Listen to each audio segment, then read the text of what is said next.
The officers stepped out of the car, their boots crunching against the gravel. One of them adjusted his belt, glancing at me with suspicion, while the other listened to the woman's shrill accusations.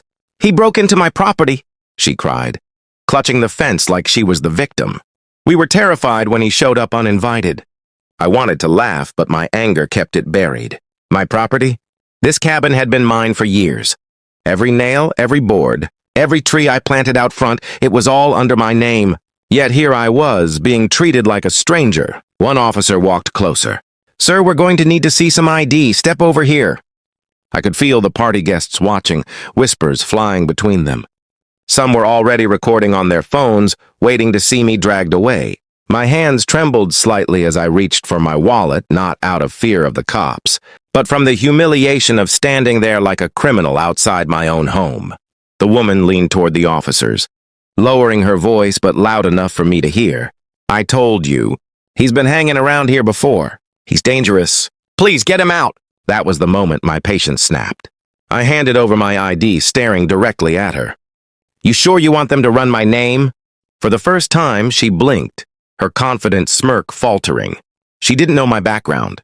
She didn't know what would come up when the officers checked. And when they did, things were about to turn very, very different. The officer held my license under the afternoon sun, squinting as he read the details. His partner typed into the tablet mounted on the squad car. The woman crossed her arms with a smug grin, whispering to one of her guests, "Finally. This creep is getting hauled off." Seconds ticked by. The guests chuckled, lifting their glasses again like this was part of the entertainment. My fists tightened, but I forced myself to stay calm. I had learned long ago, never explode too early. Let them dig their own hole first. Then the officer looked up, confusion flashing across his face. He turned the screen toward his partner, and they both exchanged a look. "Sir," the taller cop said, "it says here, you're the registered owner of this cabin." The table went silent. The smug laughter froze in the air. The woman's eyes widened, but she recovered fast, pushing a fake smile. "Oh, no. That can't be right.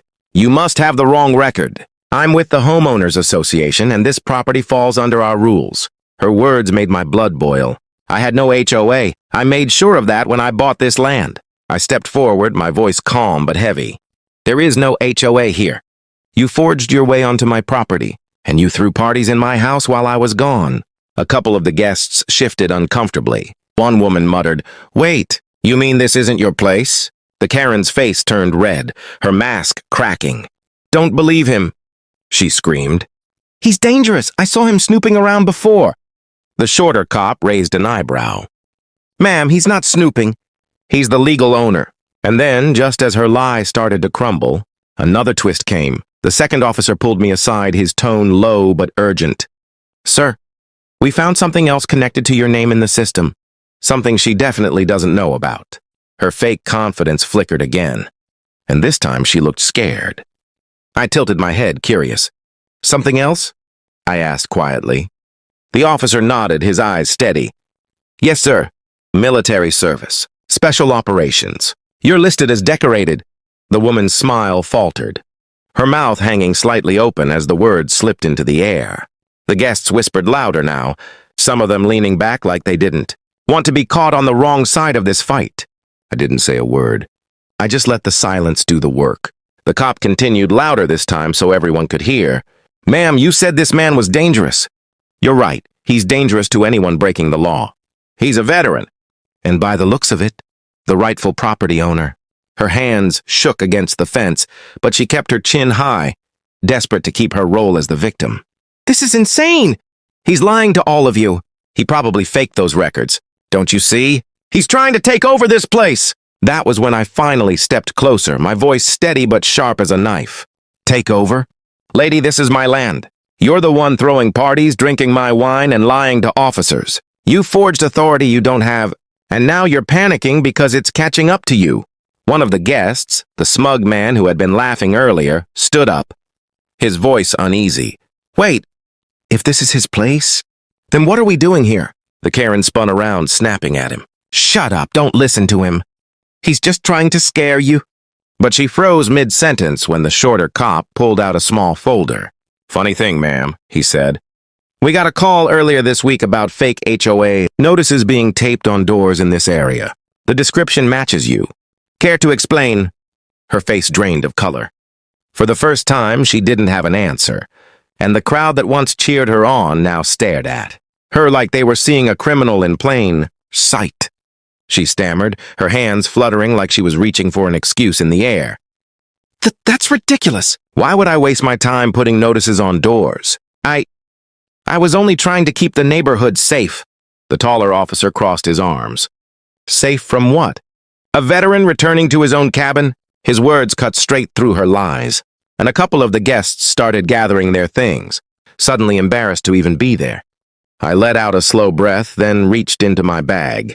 She flinched, thinking I was about to pull something dangerous, but all I pulled out was a black hard drive. I held it up between my fingers. You know what this is? Security footage. Every corner of this cabin is wired. I already saw who unlocked my doors, who poured drinks in my kitchen, who laughed about me never finding out. Gasps rippled through the group. The man with the smug grin cursed under his breath, looking away. The Karen's face turned pale as chalk. "You're bluffing," she whispered, her voice cracking. I smiled coldly. Am I? Because I can play it right here for the officers. And trust me, it's not just you caught on tape, it's everyone you invited. The shorter cop stepped closer, his tone firm. Sir, if you're willing to hand us that footage, we can verify everything. If what you're saying is true, this crosses into trespassing, fraud, and possibly even impersonating law enforcement. The Karen's knees buckled slightly, but she gripped the table to steady herself. She tried one last desperate move, raising her voice for the crowd. He's lying! He's twisting everything! You all know me, I run this neighborhood. But nobody nodded. Nobody backed her up this time. The same guests who once clapped for her now looked at her like she was poison. And that's when I leaned in, my voice low and sharp. You said I don't belong here. But the truth is, you're the intruder. And tonight, everyone will see you for exactly what you are. The taller cop motioned for me to hand over the hard drive, and I did without hesitation. He passed it to his partner, who plugged it into the squad car's system. Within seconds, the dash screen lit up, showing crystal clear footage. The woman unlocking my cabin door with a key she clearly didn't own, waving in her guests like it was a private club. The gasps turned into full-on outrage. One of the women at the table covered her mouth. You said this was your place, she whispered to the Karen. You lied to all of us. The smug man cursed again, standing quickly. You dragged me into this? Do you have any idea what kind of trouble this is? The Karen's eyes darted wildly. She tried to grab a wine glass to look casual, but her hands trembled too much, and it shattered against the deck. This doesn't prove anything, she shrieked. That footage could be fake. But then the recording shifted to another angle, her taping a bright orange. HOA notice on my front door, signing it with an official-sounding title that didn't even exist. The officers froze the frame, zooming in on her handwriting. The shorter cop turned toward her, voice cold. Ma'am, this is beyond a neighborhood dispute. This is forgery and trespassing. And if you've been collecting money or favors from these people, under false authority, arrest her! One of the guests snapped bitterly, throwing down his napkin. She conned all of us. The Karen backed away, shaking her head violently, her voice breaking. No, you can't do this. You don't understand. I was protecting this community. But the flashing red and blue lights reflected in her wide, terrified eyes as the officers moved in. And for the first time since I stepped back onto my land, I finally felt the tide turning. I crossed my arms and whispered just loud enough for her to hear. Game's over. The officers closed in, their radios crackling. One reached for his cuffs. But the Karen suddenly bolted toward the dock, heels clattering against the wood. The guests gasped, some shouting for her to stop. She glanced back once, her face twisted with desperation, and screamed, You'll regret this! You don't know who I am! I stepped forward, my voice steady. We know exactly who you are. The shorter cop caught up to her halfway down the dock. She tried to twist free, but when his grip locked on her wrist, the fight drained from her body. The clink of the cuffs echoed over the water. The guests stood frozen, ashamed, some already walking away quietly. The smug man muttered, Unbelievable. She made us part of this mess, before storming off. I walked past the broken glass and spilled wine up the steps of my own porch. My boots felt heavier with every step, not from fear anymore, but from the weight of reclaiming what was mine. The taller cop turned to me, his voice firm but respectful. "Sir, we'll need you to come down tomorrow to file an official statement. But tonight, she's not coming back here." For the first time all evening, I allowed myself a small smile. That's all I wanted. My home back. The Karen thrashed one last time, screaming at the officers. "This isn't over! I'll sue him! I'll sue all of you!" But her voice cracked under the flashing lights and no one believed her anymore. As the patrol car door slammed shut, I stood on the porch and let out a long breath. The cabin was quiet again, except for the soft sound of the lake against the shore. I looked at the crowd dispersing and said one final line that carried across the yard. "I didn't fight for this country to be told I can't step foot on my own land." The patrol car rolled away, its lights fading into the trees, leaving only the hum of crickets and the soft glow of my porch lantern. I stood there taking in the silence that finally belonged to me again. The table sat abandoned, half-empty glasses, broken bottles, and lies scattered across the wood. For a moment, I just looked at it all and let the anger drain out of me. One of the neighbors who had stayed behind stepped closer, her voice low but sincere. "We're sorry." We believed her. She acted like she had all the power. I shook my head. That's what people like her do. They talk loud, they wave fake rules around, and they hope no one ever questions them. But truth doesn't need to shout. It just needs to be seen. The woman nodded slowly, shame in her eyes before walking off into the night. I pushed open the cabin door, the familiar creak of the hinges greeting me like an old friend.